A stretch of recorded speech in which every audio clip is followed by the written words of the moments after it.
เอาสบายดีทุกคนตอนนี้ทีมงานในข้างเขาก็มาฮอดใกล้จะฮอดสถานที่แล้วเนาะก่อนอื่นก็ขอฝากกดไลค์กดแชร์ซ่องวิถีคนบ้านนอกของพวกเขาแน่นอนถือว่านี้ถือว่าเป็นคลิปแรกเนาะอันนี้แนะนำตัวอันนี้แม่นในพันเรียบเพิ่มเนาะอันนี้ อันนี้ละแม่นในพันกล้วยเนาะ ฝากคนไล่ก็เซฟเพจคนบ้านนอกของนาเด้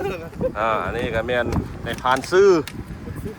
ทักทาย FC ในแม่สะพานซื้อ สบายดี FC ทุกคนอันนี้กะเกี่ยมออกล่ากันกระป๋อม กำลัง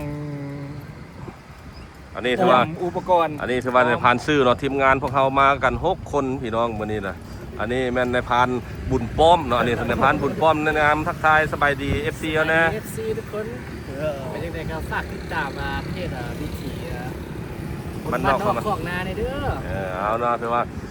เพจซองของพวกเขาถือว่าตั้งไม่เนาะอันนี้อันนี้ในพานหลอยเนาะ บุญเลย ในพานบุญหลอยเอาแนะนำ ทุกคนฝากติดตามเพจคนบ้านนอกของนาในเด้อเอาเนาะอันนี้มันถือว่าทีมงานพวกเขามานำกัน6 คนตอนนี้ก็ย้ายอาวุธกันแล้วเนาะพี่น้องเนาะย้ายอาวุธกันถือว่า